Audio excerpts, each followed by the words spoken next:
President Biden is promising to give Ukraine more military aid. It would include critical air defense systems Ukraine defenders want to intercept Russian air and missile strikes. The president says Russia's escalating attacks only reinforce Western nations' commitment to Ukraine.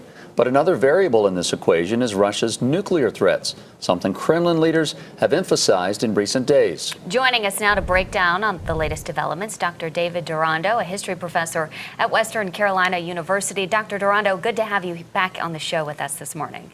Thank you very much. Do you see the recent escalation in the last couple of days, really 48 hours, as a turning point in the war? Many analysts have been saying that we might reach a so-called inflection point in the ground war before the end of the year.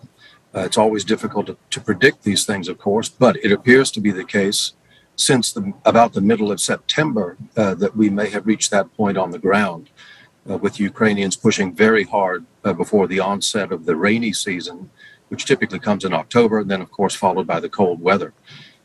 With the Ukrainians attempting to gain as much ground as they can before that winter weather sets in. Well, and of course, this is something that the rest of the world wants to see. We want to see Ukraine continue to gain momentum and push back. We want to see the Russian military fall apart and give up these parts of Ukraine. But why is this happening? What's going on? What's causing the Russian military to sort of fall apart? The Russian armed forces since the 1990s have been rife with internal corruption. They have always put on a very good show in terms of the public display of their modern technology and that sort of thing with the rearmament under Putin. But we have come to learn very dramatically, as they have done, that their actual tactical and operational capabilities are certainly not what many in the West thought they were. And I dare say what many in Russia thought they were as well. We've got the G7 leaders meeting right now. What, if anything, can we expect to come out of this? And is there any stance that can be taken that sends a strong signal to Russia and to Vladimir Putin? I think the most important thing that any Western government could do, particularly the Group of Seven, is publicly and emphatically to reaffirm their support, military, economic, and humanitarian support for Ukraine. Obviously, any political statements are not going to move Putin one way or the other. A constant and continuing flow of Western arms and financing for Ukraine might tip the scales definitively in the favor of Ukraine. How do we finally get to peace? I mean, what are the steps? I mean, I know you don't have a crystal ball here, but how do we eventually get there? President Zelensky himself has said early on in the war that a negotiated settlement might be the only way out of this conflict. But in light of the way the war has progressed against Ukraine, with the sort of wanton killing of civilians, the torturing of prisoners, the wanton destruction of civilian infrastructure having no military value, I think that pushes a negotiated settlement further and further away from the realm of possibility.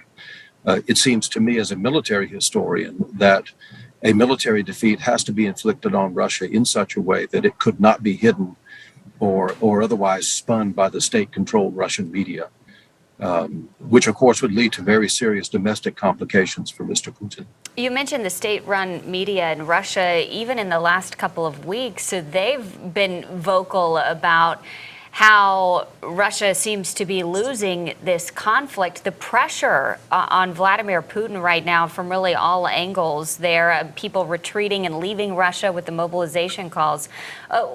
What's the dynamic like there, and coupled with the talks of nuclear weapons being used potentially? It seems like the rhetoric is really at an all-time high. It most certainly is. We always have to obviously pay attention to threats made by any government that possesses nuclear weapons. Russia possesses the largest number of what are called non-strategic nuclear weapons in the world. And these can be put on what are called dual capable systems, that is to say, both strike aircraft and short and medium range ballistic missiles. The employment of a non-strategic nuclear weapon on the battlefield in Ukraine would not, I think, change the military dynamic on the ground.